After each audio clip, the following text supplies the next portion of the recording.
Amen. Tayo pong magsimula ng pag-awit ng papuri sa Panginoon. Song number 65 po, He Hideth My Soul. Song 65.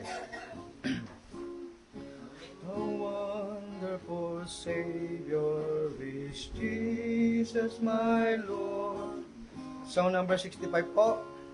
Ready, sing.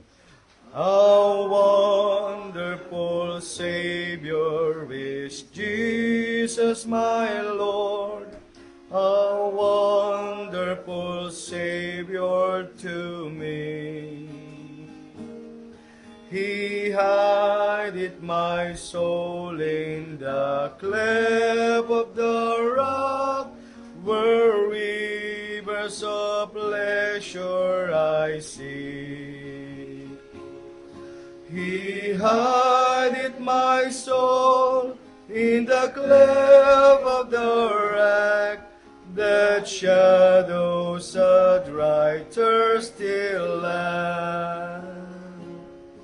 He hideth my life in the depths of His love, and covers me there with His hand. And covers me there with His hand. A wonderful Savior is Jesus my Lord. He taketh my burden away. He holdeth me up, and I shall not be moved. He giveth me strength as my day. He hideth my soul in the cleft of the rock, that shadows a dry, thirsty land. He hideth my life in the depths of His love, and covers me there with His hand.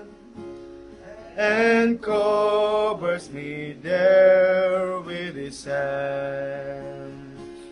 With numberless blessings each moment He crowns, and filled with His fullness divine.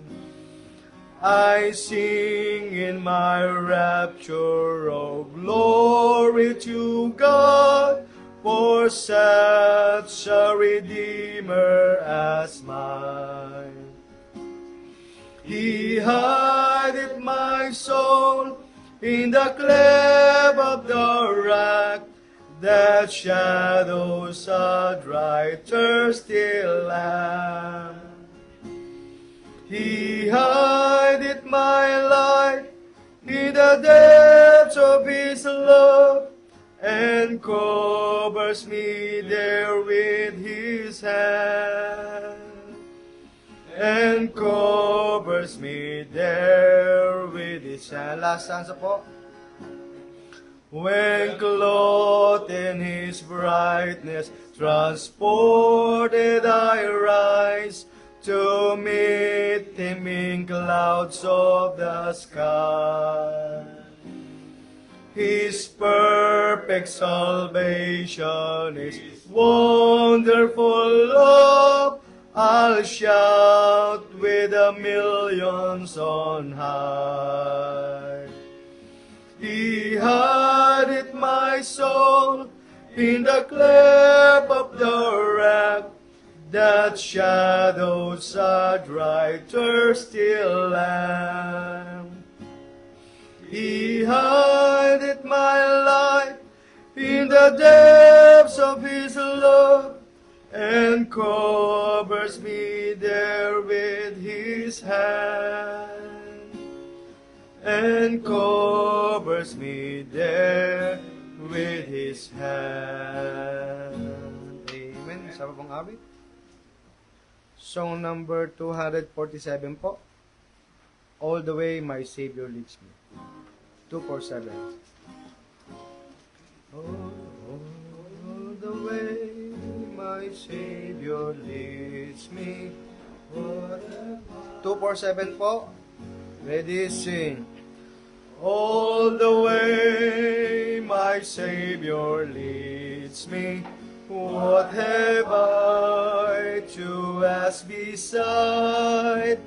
Can I doubt His tender mercy, who through life has been my guide? Heavenly peace, divinest comfort, here by faith in Him to dwell. For I know whatever befall me, Jesus doeth all things well. For I know whatever befall me, Jesus doeth all things well. All the way my Savior leads me, share each winding path I tread, gives me grace for every trial, feeds me with the living bread.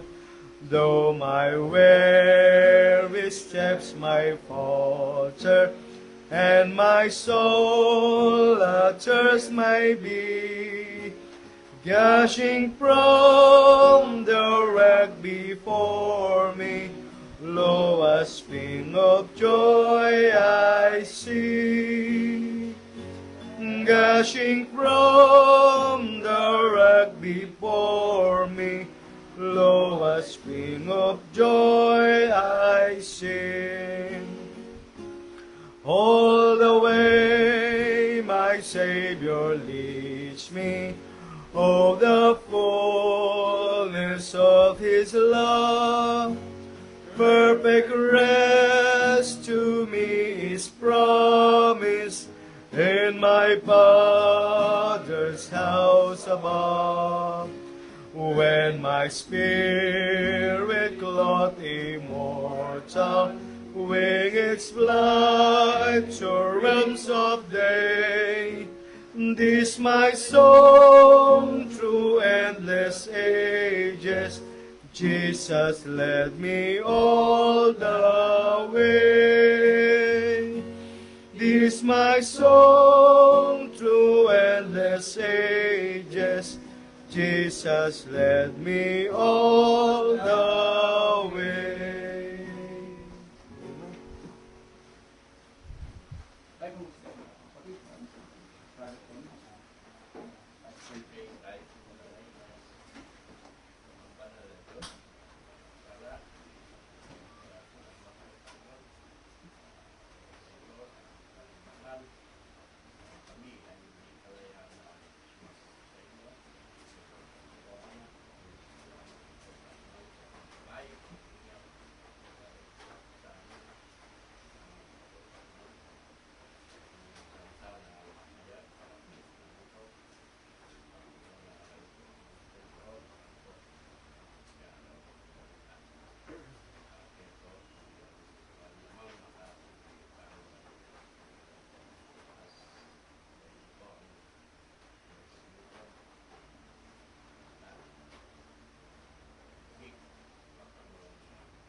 Amen.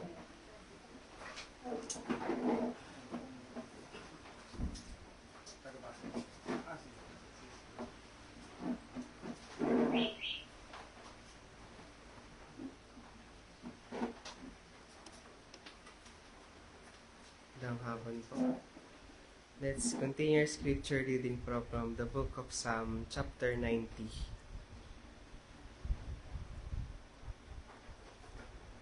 Lord, Thou hast been our dwelling place in all generations.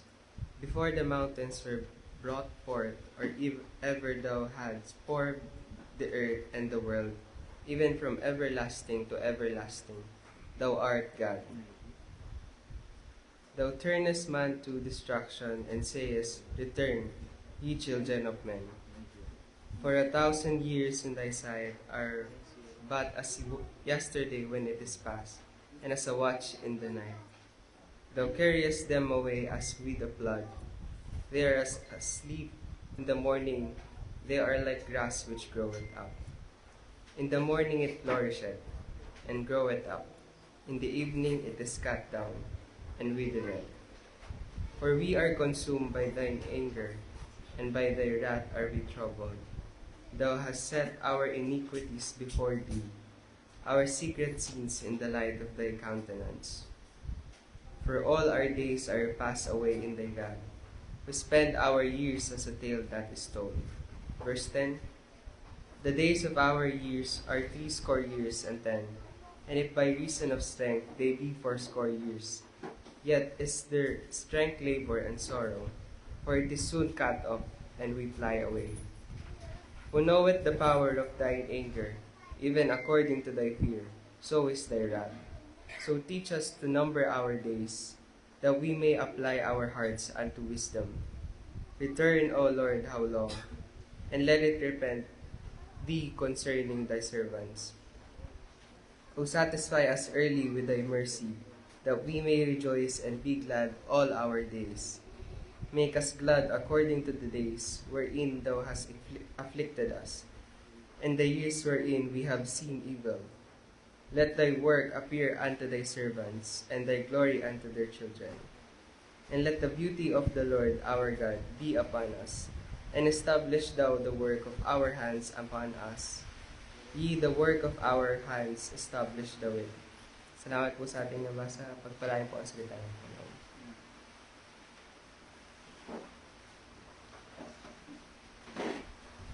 Amen. Sa pong awit. Sa pong awit ng papuri sa Panginoon. Song number 330 po, Come Thou Fount. Ephesians 1.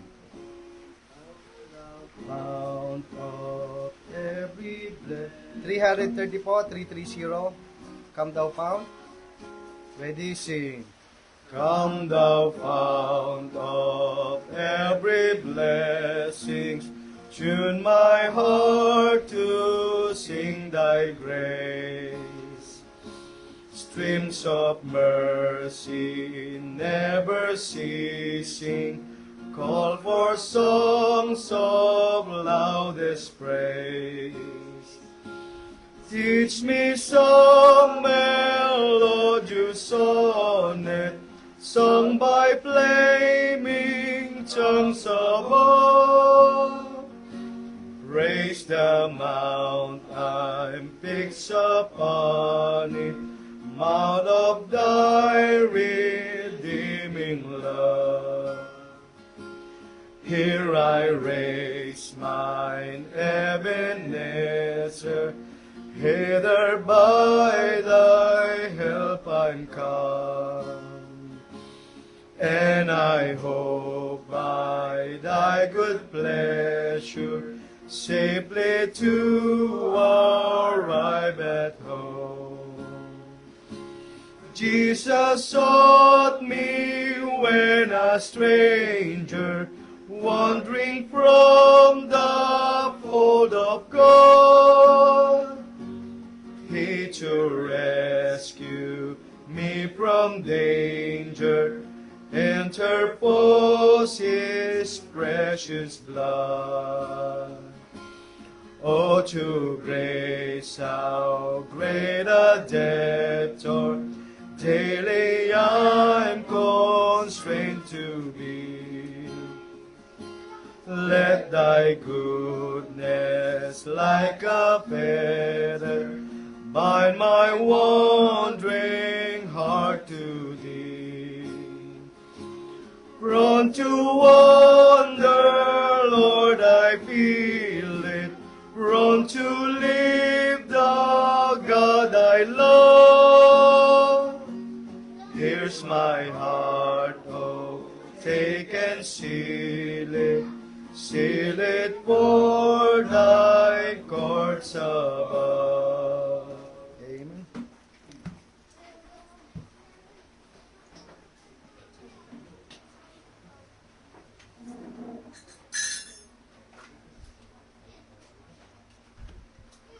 hapon po, mga kapatid.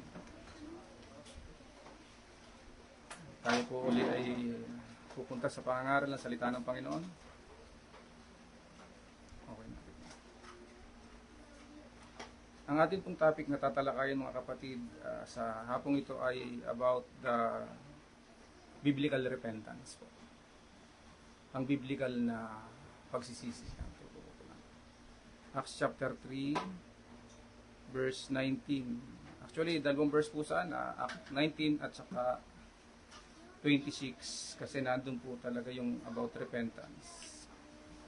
So, verse 19 po, kung inyo pong nakita na sa inyong mga Bible, sabi po rito, repent ye therefore, and be converted, that your sins may be blotted out, when the times of refreshing shall come from the presence of the Lord. Sa Tagalog po, kaya nga, mangagsisi kayo at mangagbalik loob upang mangapawi ang inyong mga kasalanan.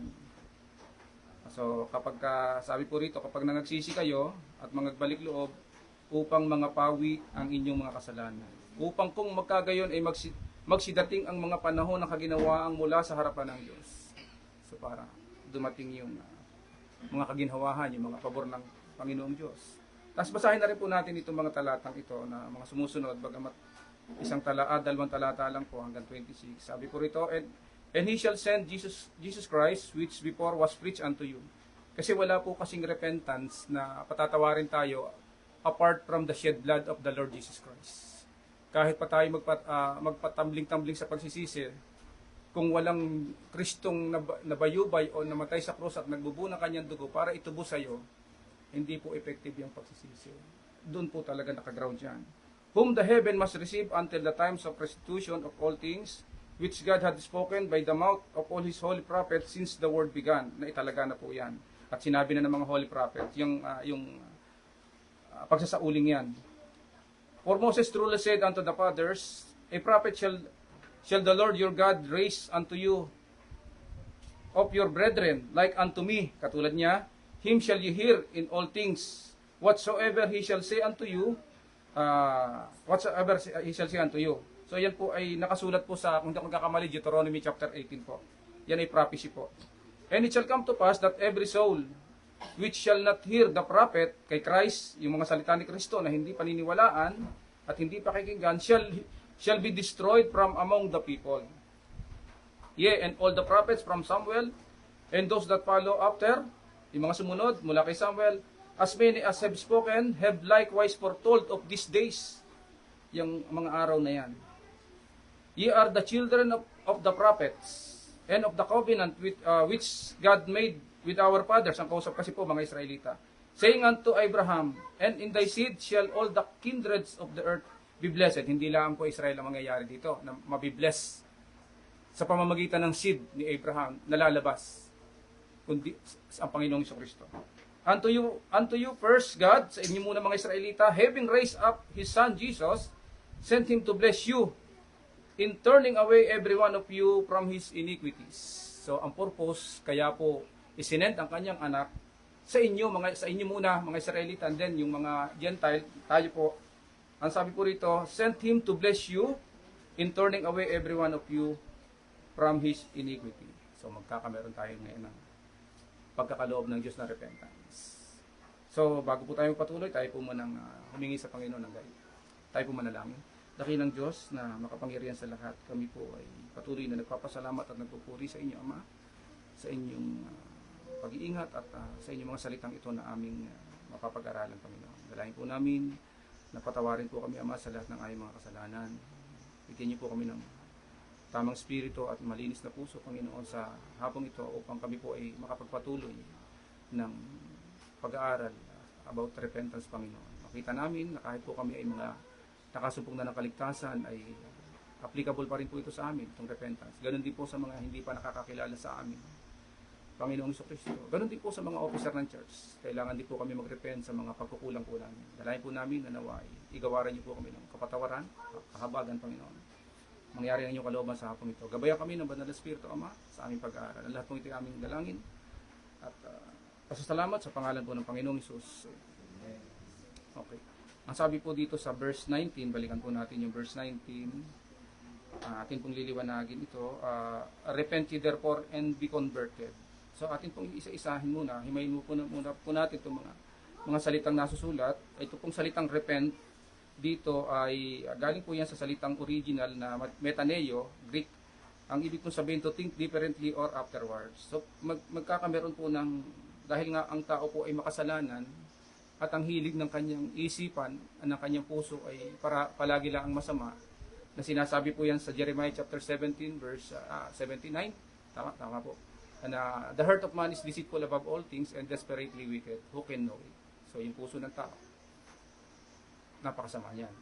Desperately wicked. Sino nakakaalam, sabi po. At sinabi rin po ni David, I have shapen iniquity, and in sin did my mother conceive me. So, pinaglihi sabi ni David, siya ay isang lingkod ng Panginoon, pero saan siya pinaglihi? Inaanyuan pa lang siya sa kasalanan at ipinaglihi ako ng aking ina sa kasamaan. So, yan. Ang bata ay naliligaw mula sa bahay bata at nagsasalita ng kasinungalingan. Pagkalabas pa lang, 58:3 ng Psalms. Ang lahat ng tao ay nagkasala at walang nakaabot sa kaluwalhatian ng Diyos. Sa aklat ng Roma po, 3:23. Walang matuwid. Wala kahit isa sa atin. 3:10 hanggang 11. Walang gumagawa ng mabuti. So on. So yan po ang at ang kabayaran ng kasalanan ay kamatayan. Walang hanggang kaparusahan sa apoy ng impyerno sa Romans 6:23 po. Yan po yung ating mga katangian ng tao, makasalanan. Yan po yung ating kaya po kailangan natin itong repentance. Na dahil nga ang isip natin ay suffocated na ng kasalanan, tayo po ay lubog na lubog dyan. At tayo ay bihag na ng dyablo dahil sa kanyang kalooban, dahil tayo makasalanan, kaya tayo nabibihag. Kailangan po ng repentance para makasupong tayo ng restoration sa ating Panginoong Diyos. So, yung salita pong repent ay galing po sa Greek na metaneo, na ang ibig sabihin ay pagbabago ng pag-iisip. Yung dating ibig na ibig mong gumawa ng kasalanan, galak na galak ka sa kasalanan, magkakameron ka ng pagbabago. Magkakameron ka ng change of mind. And then, ang nakasulat pa rito, and be converted. So, kinakailangan kang ma-convert. Yung parang bumalik ka sa may ma-restore, ma-convert ka doon sa tama, mula doon sa mali. Parang pipihit ka to revert. Ibig sabihin, manumbalik, ma-restore ka. Yun po ang ibig sabihin ng be converted. Return or turn again. O ma-renew ka, ma-restore ang iyong buhay. From sin to restoration ng Panginoon. Yan po ang ibig sabihin ng be converted. Galing po yun sa salitang epistrepo sa Greek. So yun po yung mga salitang yan. At that your sins may be blotted out. So kinakailangan repent and be converted that your sins may be blotted out. Yun po ang nakasulat dito. Upang ang iyong kasalanan, blotted out, mapardon or ma-wipe away or ma-erase. Kaya napakahalaga po ng makamtan po natin, ma-obtain natin yung repentance na mula sa Diyos. And then, when the times of refreshing shall come from the presence of the Lord. Yan naman po yung tinatawag na refreshing. Ibig sabihin, recovery of breath or ikaw ay ma-revive. Revival ang ibig sabihin ng yung bumalik ka, mabuhay ka, yung bumalik ka sa buhay mula doon sa kalalagayan mong ma-convert ka mula doon sa mali patungo dito sa buhay. Magkameron ka ng buhay na walang hanggan. From the presence of the Lord. Refreshing, ang ibig sabihin ng refreshing shall come from the presence of the Lord. Ma-obtain mo yung favor na mula sa Diyos kung darating sa iyo ang pagsisisi sa iyong mga kasalanan at ma-convert ka, ma-restore ka, ayan, upang ang iyong mga kasalanan ay burahin ng Panginoon, linisin ka, at yun sa pamamagitan ng dugo, yun ang panlinis ng, yung pagbubuo ng dugo, yun ang kung walang pagbubuo ng dugo, sabi po kasi sa Bible, ay kung lahat ng bagay ay ayon sa kautusan ay nililinis ng dugo. At kung walang pagbubuo ng dugo, ay walang kapatawaran ang mga kasalanan. Kaya nagbubuo ng dugo, yung may kapangyarihang magpatawad ng kasalanan. Yung isinent ng Father para sa iyo, para ko sa inyo, para sa akin. Para tayo ay, yung ating sins ay ma-blotted out, mabura, mapatawad po tayo. Yan po. At yan, nakita po natin doon sa ginamit nating text kung ano ang pagsisisi. Tingnan pa po natin yung ibang meaning ng biblical meaning sa mga talatang ating pong babasahin kung ano ba talaga yung pagsisisi, yung repentance. Tingnan po natin sa Acts din po, chapter 9. Acts chapter 9, verse 35. Ito pa po ang isang kahulugan. And all that dwell at Lydda and Saron saw him and turned to the Lord. So yung salita pong turn to the Lord, yung mga sabi at siya ay nakita ng lahat ng mga nangananahan sa Lydda at sa Sarona at sila'y nangagbalik loob sa Panginoon. Kapag binigyan ka na ng Diyos, mga kapatid, ng pagsisisi from your wicked ways, ang sabi rito ay turn to the Lord ang mangyayari. Ikaw ay from sin, from evil life, magto-turn ka sa Panginoon. Dapat po ay may 180 degree turning. Hindi 360 babalik ang baboy sa kanyang suka, o hindi po yung gano'n. Kundi yung 180 degree. Tatalikuran mo, nakaharap ka sa kasalanan, tatalikuran mo. At ang may kakayahan lang niyang magpatalikod sa iyo, walang iba kundi yung isinen, ang Diyos na makapangyarihan sa lahat. At yung Trinity, lalabas diyan. Ang nagbibigay ng pagsisisi mamaya sa pag-aaral natin, yung Trinity. So, madadaanan po natin yun. So, ang repentance is to turn or to revert from sin. Turn from sin, turn to God. Ayan. Yan ang tama si kapatid. So, yun po yung ibig sabihin. Isa pa po meaning. Acts 15 verse 3. Acts 15 verse 3. And being brought on their way by the church, they passed through Penice and Samaria, declaring the conversion of the Gentiles, and they caused great joy unto all the brethren. Di po ba sa langit, di po ba nagsasaya ang mga angel kapag may isang sinner na nag-turn sa Panginoon, na nagsisi? So dito rin po, sabi po rito, sila nga'y palibhasi inihatid ng iglesia sa kanilang paglalakbay, ay tinahak ang Pinicia at Samaria na isinasaysay ang pagbabalik loob ng mga hintil. At sila'y nakapagbigay ng malaking kagalakan sa lahat ng mga kapatid. So sa church, nagbibigay din po ng malaking kagalakan, alin? Yung pagsisisi, yung pagbabalik loob ng isang makasalanan sa Panginoon.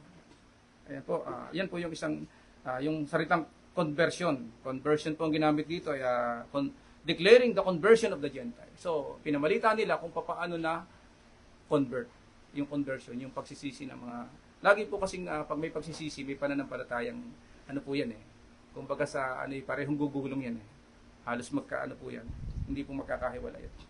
So yan po ang isang meaning, conversion, ibig sabihin reversion, that is a moral revolution. Pag sinabing moral revolution, a significant change of beliefs, attitudes, and practices.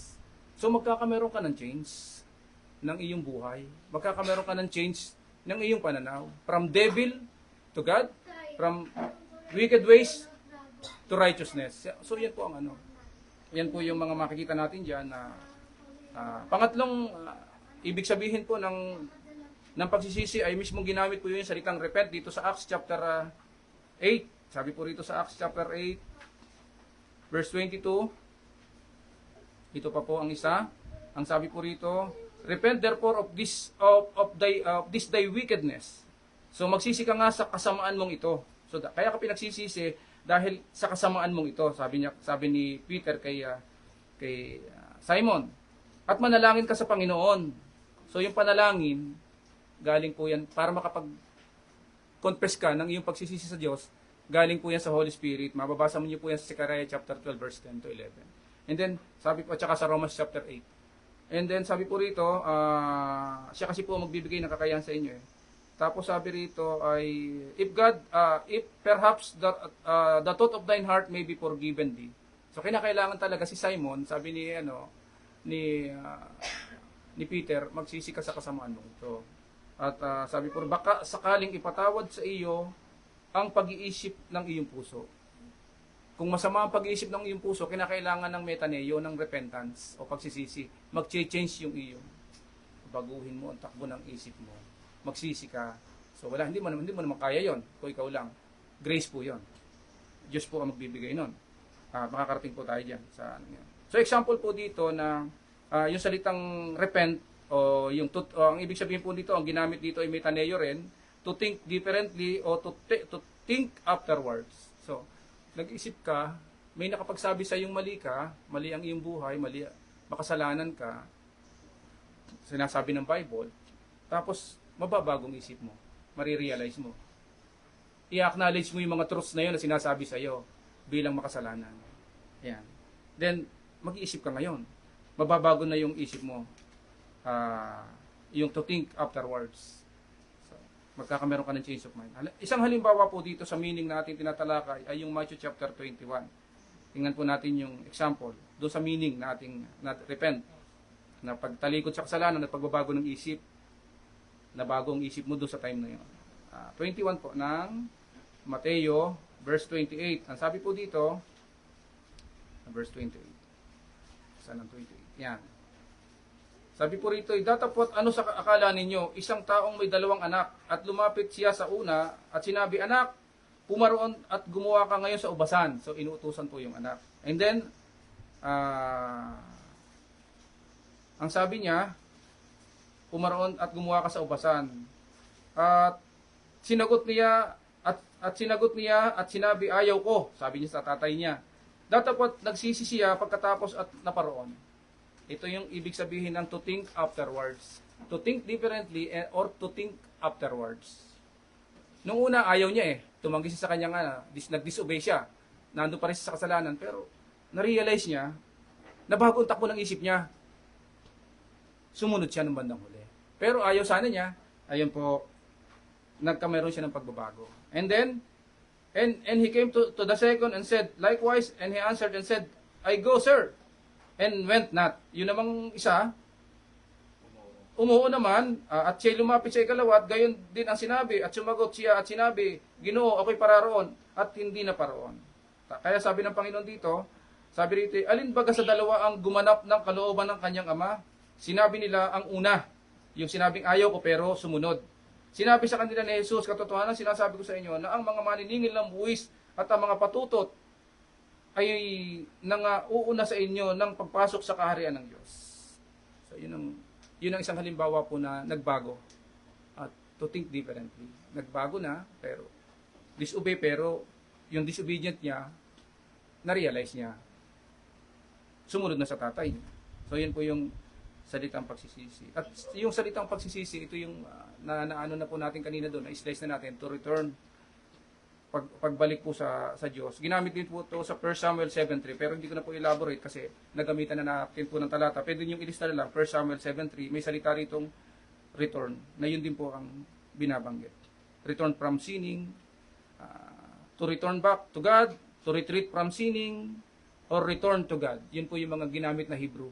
Yun po ang mga meaning ng Hebrew na shab na ginamit sa 1 Samuel 7.3.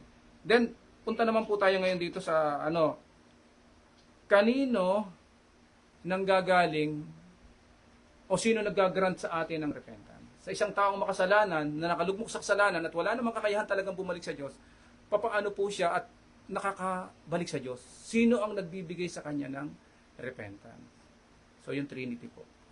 Yung Father, ang Panginoong Jesucristo at ang Holy Spirit. Tingnan po muna natin ang Acts chapter 18. 11:18. Acts 11:18. Sabi po dito, when they heard these things, they held their peace and glorified God, saying, then hath God also to the Gentiles granted repentance unto life. So, sino nagbibigay ng repentance? Ang Diyos. The Father. Yung Trinity. Then, isa pa po dito. So, gusto ko lang po, mga kapatid, na sa inyo, maipasa na ang Diyos talaga ang may kakapangyarihan lang na magbigay ng repentance sa bawat isa sa atin. Walang isa sa atin na may kaya ito. Lagi po itong na-obtain lang natin sa pamamagitan ng biyaya at habag ng Diyos. Dahil tayo po ay nakasumpong na ng habag before the foundation of the world. So, yan po yung isa, sa Diyos, Ama, sa Anak. Kaya tingnan po natin dito sa 5. Sa Acts chapter 5, verse 31 po. Sabi po dito ng Una muna, dito sa 30, the God of our fathers raised up Jesus, whom you slew and hung on a tree. So, binangon ng Diyos ng ating mga magulang, si Jesus, na siya ninyong pinatay, na ibinitin sa isang punong kahoy. So, yun ang paraan ng ginawa nila sa Panginoon, yung paraan ng pagpapako sa cross. Tapos sabi rito, him hath God exalted with his right hand to be a prince and savior. Ganun po ang ginawa ng Father doon sa kanyang anak. To give repentance to Israel and forgiveness of sin. So itong anak na to, sabi ng Bible, siya ay pinadakila ng Diyos ng kanyang kanang kamay upang maging prinsipe at tagapagligtas. Kaya ang pangalang Jesus ay tagapagligtas yan eh. At sabi po rito, upang magbigay, anong gagawin ng Jesus na to, na tagapagligtas? Upang magbigay ng pagsisisi, siya po ang nagbibigay, wala yan sa atin. Upang magbigay ng pagsisisi sa Israel at kapatawaran ng mga kasalanan. Siya na ang nagbigay ng pagsisisi, siya pa rin ang nagpatawad ng mga kasalanan. So, ang diablo na bumibihag sa iyo ayon sa kanyang kalooban. So, matindi ang pagkakabihag sa isang taong makasalanan. Nasa trap ka ng Pangalawa, so nakita na po natin yung kondisyon ng puso at papaano naman ano pa yung nangyayari sa puso ng isang tao na binibigyan po ng pagsisisi ng Panginoon. Parang may topic tayo ditong dati po na how heart be made tender. Paano lumalambot yung isang pusong matigas. Yung, di ba, pusong bato sa Ezekiel chapter 36. Tapos papalitan niya ng malambot yung flesh, pusong flesh. So, figurative po, doon na po binibigay ang pagsisisi. Binabago muna yung puso, then lalagyan ka ng pagsisisi. Yan po ay sa pamamagitan po ng binasa natin sa 25 at saka 26 ng 2 Timothy na upon teaching or giving of instruction, doon ipinagkakaloob ng Diyos ang repentance. God might give them repentance to the acknowledging of the truth, to the full discernment of the teaching and recognition of the truth. I-recognize mo yung truth and meron kang discernment, full discernment doon sa itinuturo sa iyo. I-open ka talaga ng Holy Spirit, mga kapatid. That they may recover themselves from a snare of the devil. Doon sa trap ng devil. From the captivity of the devil, from the captivity of his will. Kasi bihag ka. Gumagawa ka alinsunod doon sa kalooban ng diablo na bumibihag sa iyo. Kasi alipin ang isang tao. Kaya kinakailangan ng repentance. Baka sakaling sila ipagkalooban ng Diyos ng repentance. True repentance. Yung full recovery out of the snare of the devil. Yung binasa po natin kanina kay Simon sa Acts chapter 8, hindi po true repentance yung kay Simon. Pero nabaptize po siya. Nabaptize po si Simon doon sa Acts chapter 8. Isang negative po dyan ay si Simon. Hindi siya nakarecover sa snare of the devil. Nandun pa rin po siya sa nung makita niya sa pamamagitan ng pagpapatong ng kamay ng mga apostol ay nare-receive ang Holy Ghost. Gusto niyang bayaran, suhulan yung mga apostol para bigyan din siya ng ganong gift. Anong nasa puso ni Simon? Pride. Yung kaniyang dating pagsasalamangka na pinapahanga niya ang mga tao at siya sikat na sikat, gusto rin niya maging sikat sa pamamagitan ng paglilihan niya at mag-receive ng Holy Spirit. Kaya sabi ni Peter, wala kang bahagi. Wala kang bahagi dyan sa ganyan. Kasi, at tingnan po natin, itong Acts 8:13. Baka po ganyan ang iba sa atin, kaya mag-iingat po tayo, susuriin po natin lagi ang ating sarili. At tayo laging mananalangin sa Panginoon na i-grant sa atin kasi kahit ligtas na tayo, minsan, natatarap pa rin po tayo. Matindi ang depravity. At grace lang po ng Panginoon ang po pwedeng makapagpalaya sa atin. Yung makapagpabago talaga, yung makapag-sanctify. Tingnan po natin sa Acts. Hindi natin kayang dayain yung grace ng Panginoon. Kung hindi ka tunay, lalabas at lalabas yan. Mahirap dayain yan. Matindi ang depravity.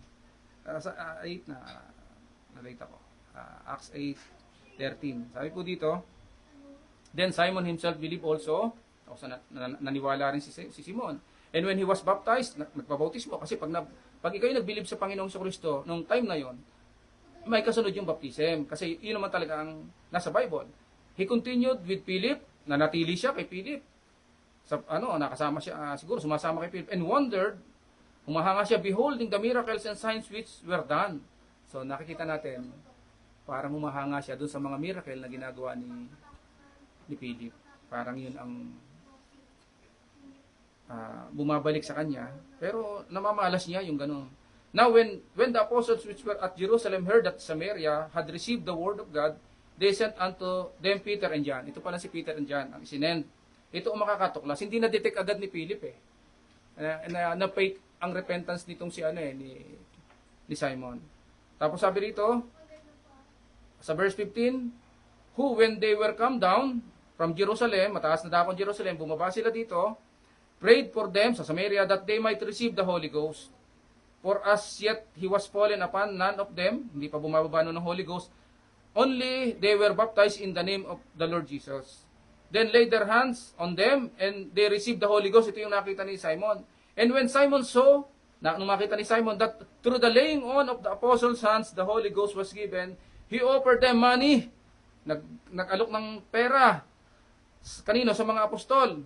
And then saying, give me also this power, that on whomsoever I lay hands, he may receive the Holy Ghost. But Peter, na-detect na siya ni Peter. But Peter said unto him, kasi may discerning spirit po si Peter. And Peter said unto him, thy money perish with thee. So yung pera mo yan, papahama ka dyan. Because thou hast thought that the gift of God may be purchased with money. Hindi mo kayang i-purchase o bilhin ng salapi yung regalo, yung kaloob ng Diyos.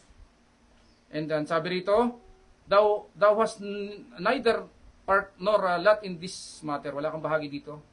For thy heart is not right in the sight of God. Ang iyong puso, Simon, ay wala, sabi rito, ay hindi matuwid sa harap ng Diyos. Itong repent therefore of this thy wickedness, and pray God, if perhaps the thought of thine heart may be forgiven. So pinagsisisi uli siya.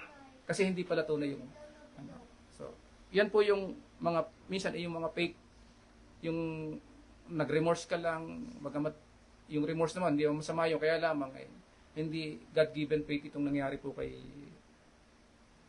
Simon the Mongoose. At nakita natin, na-detect siya ng dalawang apostles, especially si Peter at saka si John. At hindi pala siya matuwid sa pinagsisisi siya. Tapos sabi rito, for I perceive that thou art in the gall of bitterness, nasa abdo ka ng kapaitan, and in the bond of iniquity, nasa tali ka pa rin, nakabind pa rin sa iyo yung kasamaan. Then answered Simon and said, pray ye to the Lord for me, that none of these things which you have spoken come upon me. So natakot siya. Iba yung natakot Iba talaga yung binigyan ng Diyos ng pagsisisi. Yan po yung negative naman na, kumbaga, hindi tunay. Nadidetect po yan. Kahit sa church, madidetect po yan. Pagka tayo nagkameron dito ng member na hindi tunay, yan po ay dumadating ang time na sa mahabang panahon, ilalantad po yan ng Panginoon.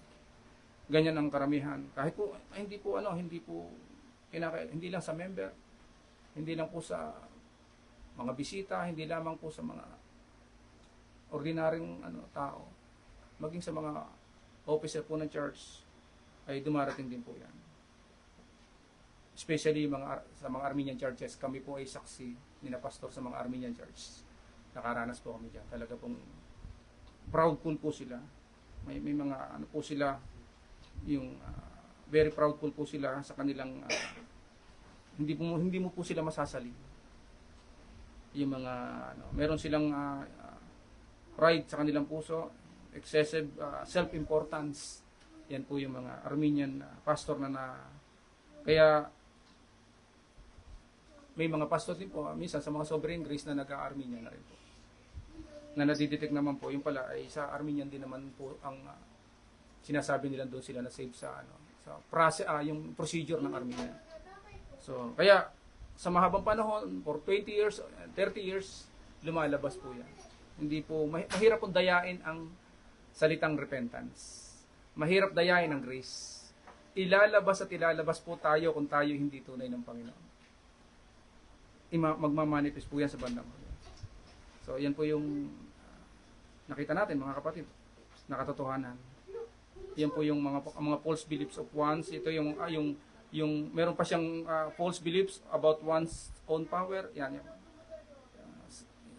self-importance or gusto niya magkameron ng identity na siya ay magaling, banal, holy than thou attitude, pero in reality, hindi naman tunay. Parang ang nangyayari, illusionary. Mga illusionary minister po ang mga taong yan. Pag sinabing illusionary, deceptive, not real. Hindi tunay. Hindi sila tunay ng mga lingkod ng Diyos. Yan po ang iingatan yung makapasok sa inyong church, sa church ng Panginoon, dito sa inyo sa Santa Rosa. Kapag may nag-a-apply na. Baka isang araw may dala ng maleta, ay medyo nyo, ikilatisin nyo, kakalis ho. Kilatisin nyo, kaliskisan nyo. Ibig sabihin ay suriin nyo siyang mabuti. Pakita nyo yung income ng church, yung offering, pag nadismaya. So, illusionary. Kailangan po nung ma-detect natin yung mga this kind of pretentious so-called minister sa church.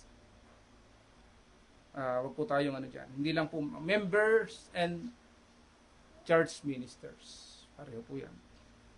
Iyahayag po yan ng panahon ng Panginoon sa tamang kapanahonan. Another identity of fake repentance, yung siyempre, titingnan din natin yung true repentance. So, alin muna? Yung fake repentance muna.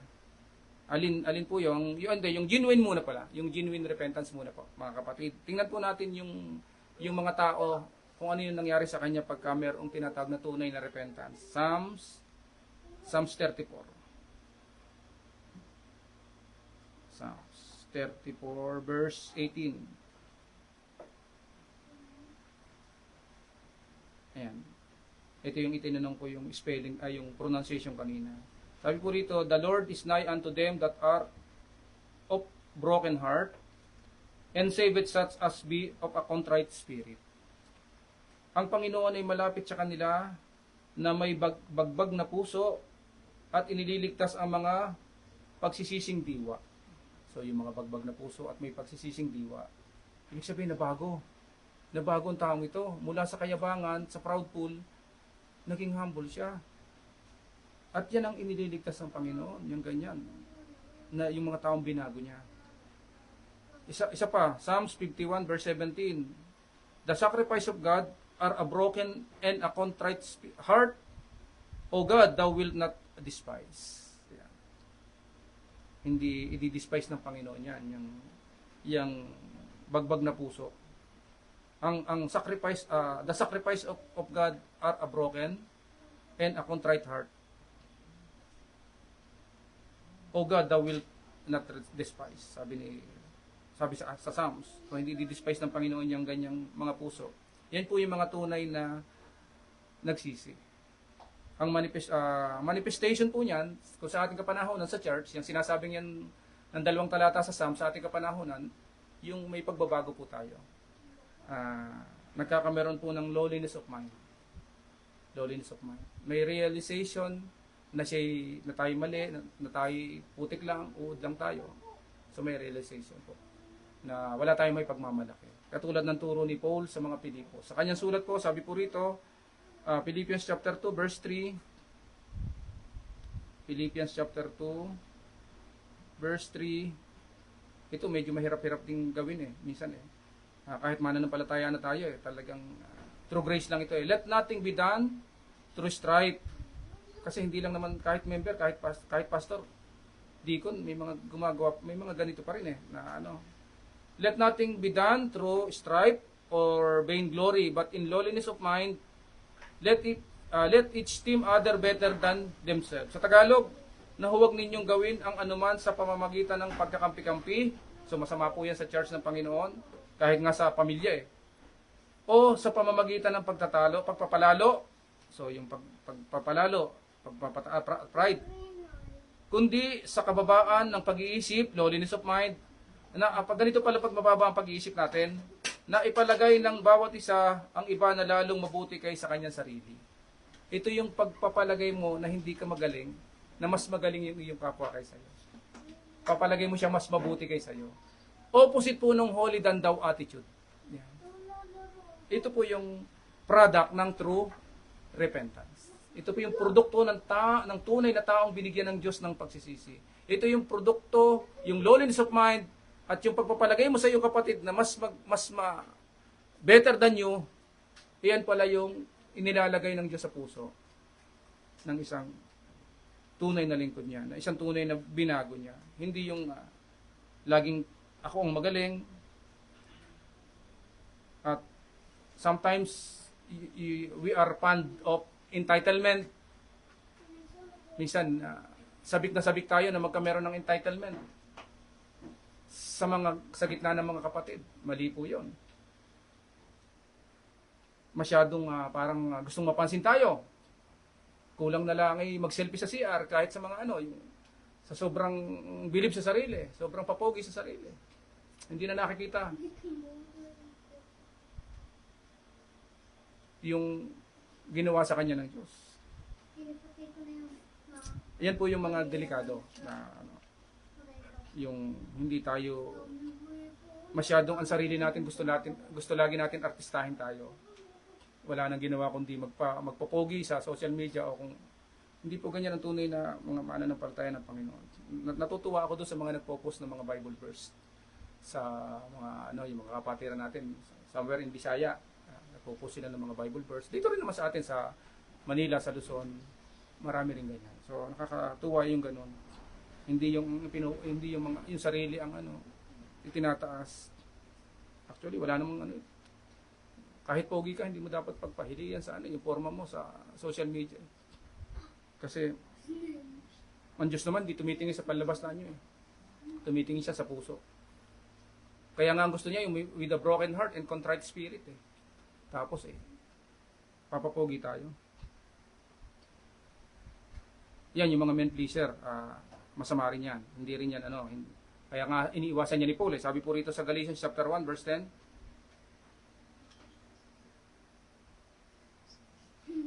Ayan, sabi po rito ay for I do now persuade men or God, or do I seek to please men? For if I yet please men, I should not be the servant of Christ. Yung ipiplease natin ang mga tao at hindi naman napiplease ang Diyos.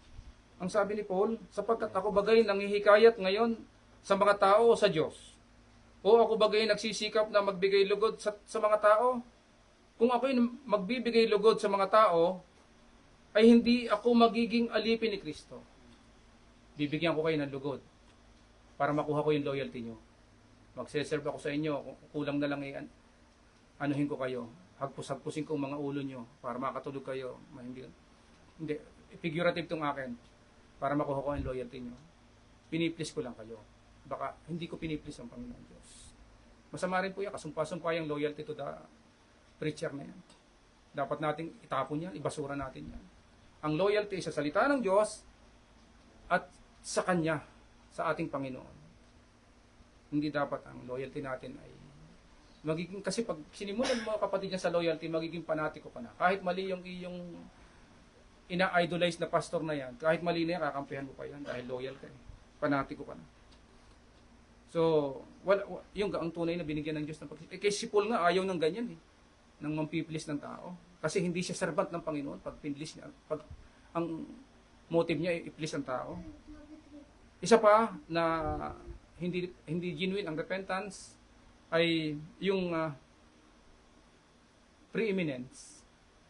Fond of being first. Yan po ang preeminence.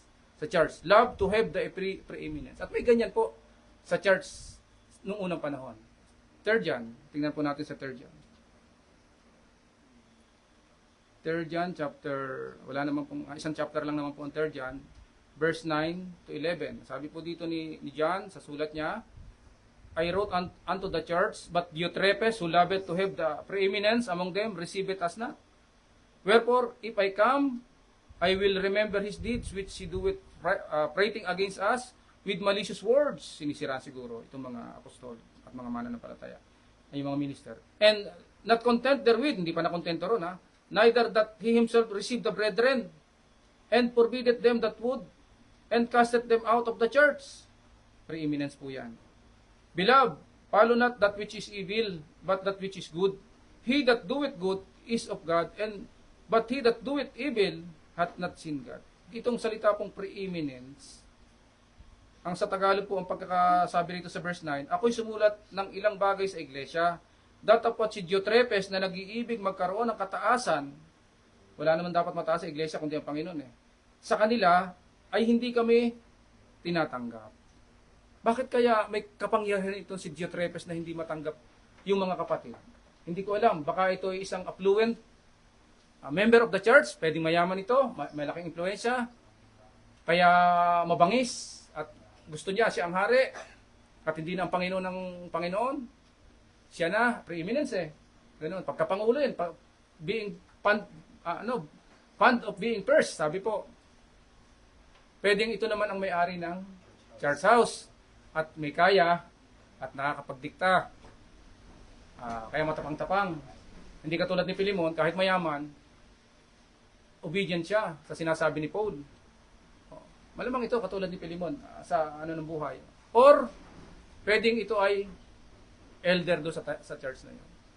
Na may power eh. Na misa kasi pag ito mali nating brad, kaya tinuro namin sa inyo po. Yan si na Elder Alex. Tinuro sa inyo yung church authority, napakahalaga po niyan. Para hindi tayo manipula, para mawala yung preeminence sa aming mga nangangaral sa inyo, para hindi po namin kayo madiktahan ng gusto lang namin. Dapat nadidiktahan tayo ng salita ng Panginoon. Ito yung ating pinaniniwalaan, ito yung ating rule of faith, ito yung final authority natin, itong Word of God. Hindi po yung baka madiktahan namin kayo ng wala naman sa Word of God. Ano po kayo? Maliligaw kayo. Malala. Kaya mahalaga po yung church authority, church democracy, at church independent to other churches para hindi tayo madiktahan din kayo ng mga ibang churches. Na kung halimbawa, ba't kayo kukuha ng tao na tatayo dito sa mga churches na alam nyo namang may gulo pa? Kumuha muna kayo doon sa walang gulo. Saka nyo pabalikin pagtapos ng gulo. Pag-settle. Kasi madadamay kayo. Madadamay kayo, mga kapatid. Kaya malaya kayo na mag-suggest, mag-meeting, mag-usap-usap. Gawin nyo yung rights nyo bilang church, bilang local church. At yung majority, at yung mas maganda kung lahat kayo magkakasundo nang naayon sa salita ng Panginoon. At yun ang inyong desisyon dapat, yung naayon sa salita ng Panginoon. Ano mang pagkasunduan nyo, tatalian at kakalagan. Yun ay connected po kayo sa langit. Nasa tama po ang inyong nasa tamang hulog tayo. So ganyan po ang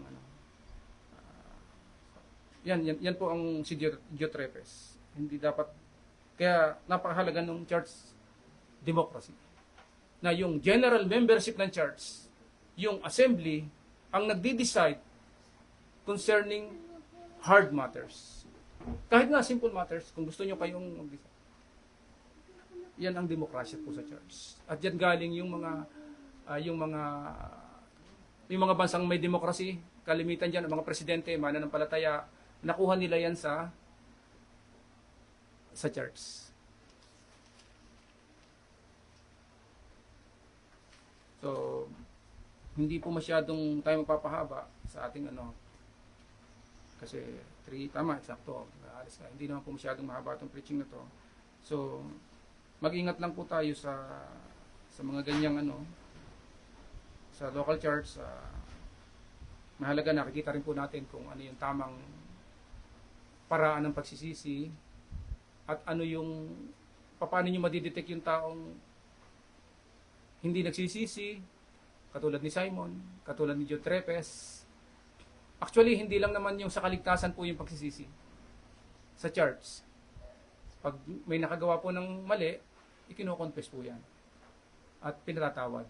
Pinatatawad ng Panginoon, pinatatawad din po siya ng church. Ang mahirap lang po yung unconfessed na mga sabit natin, especially sa amin, mga nangangaral, kasi mahalaga po na mga ngaral ang minister dito sa inyo, sino man tumayo, na walang sabit, walang inililihim, walang itinatago. Na ano. At kung may lihim, ibunyag, i-confess. Kung may mga kasalanan kasing direct, i-confess mo sa Panginoon. Meron namang kinakailangang sabihin mo sa church. Dahil involved ang church doon sa kasalanan mo eh. Lalo na sa mga minister. Huwag mong itatago yan. Dahil may mga member na matitino at nagbabasa ng Bible, inaabangan ka na i-confess mo yan. At hanggang hindi mo ikino-confess yan, tinatandaan ka niyan, hindi yan mabibless kahit mangaral ka na, mangaral dyan ng mangaral. Kasi hindi ka nagsisisi, hindi natin kino-question yung kaligtasan ng kapatid. Ang kino-question natin, yung hindi niya ikino-confess na makakasira, makakalamat, o makakapagpa-ampaw sa church. Katulad ni Achan. Kung hindi nasukol, ay hindi magsisisi. So, yan ang ano natin. Nakita natin dyan, mga kapatid. So, sa church, ako, sa aking pangangaral sa inyo, minsan, siguro naman, kahit pa paano, nakikita niyo naman na nangangaral ako sa inyo, pero hindi ako pwedeng maging mag-dominate sa inyo. Hindi po pwede yung domineering deacon sa inyo. Hindi pwede yung magdo-dominate ko lahat. Aalsa po kayo ng karapatan. Kahit sino mang maging deacon ninyo o maging, lalo na pag naging pastor niyo. So, hindi dapat ganyan. Laging para bagang susuluhin ko ng lahat. Tulungan naman niyo ako sa gawain ng Panginoon. Ganun ang church. Hindi yung laging ako magaling. Kasi minsan ano yan eh. Dahil nga hindi pa natin napapagsisihan yung gusot natin, para bagang gusto natin, laging tayo ang gagawa na lang sa gawain ng church. Si Moises nga eh, nasermonan ni Jethro eh. Dahil lahat ng gawain sa pagjajad sa Israel, siya mula hapon hanggang gabi eh. O nakita ni Jethro, tama naman ang ginagawa niya. Nagjajad siya, sinasabi niya yung mga kautosan ng Panginoon. Pero meron pala siyang hindi nakikitang magandang paraan. Dapat pala, bahagi ang gawain. Magpapatulong ka. Huwag mong susuluhin. Kaya nga may sinasabing katuwang eh, sa gawain ng Panginoon. Ikaw manggagawa sa gawain, tapos saalsan mo ng karapatan. Minsan, ano yan eh, kailangan natin pagsisihan yung ating pagmamalabis sa gawain ng Panginoon. Basahin ko ulit po yung ating text. Nasa, ano po tayo, dalawa lang po babasahin ko. Para po ma-remind sa atin yung ating topic na repentance. Kasi hindi lang pala from unbeliever to believing, kundi believer, nagkakasala pa rin tayo na kailangan mag-confess tayo at magsisi. Okay? Acts chapter 3 nga po yung ating kanina, 3:19. Sabi rito ay, repent ye therefore and be converted that your sins may be blotted out. Kaya sa ating mga member, ang i-apply natin, yung sinabi kanina ng kapatid na 1:9 ng 1 John. Ihahayag natin ang ating mga kasalanan at tapat at banal siya na tayo lilinisin at patatawarin sa lahat ng ating mga kasamaan. 1 John 1:9 po yun. And then, sabi po rito sa yung huling talata, unto you first God having raised up His Son Jesus sent Him to bless you. So pagka tayo i-grant na yung pagsisisi, i-bless tayo ng Panginoon. In turning away every one of you from his iniquities. So kinakailangan pong so yung repentance pala ay turning from iniquity and then turn to God. Mag-change tayo ng ating mind, yung masama nating ginagawa,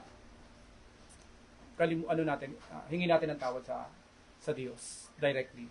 At kung meron naman tayong katulad ng kapatid na dinisqualified ng sarili sa church, humingi ng tawad naman sa inyo, nagsabi sa inyo, nag-confess sa inyo. So okay yun, mas yun. Yun ang tunay na nagsisisi, hindi yung nagtatago. So hanggang dito lang po mga kapatid, tayo po'y manalangin. Brother Ted, pakita mo na ako tayo.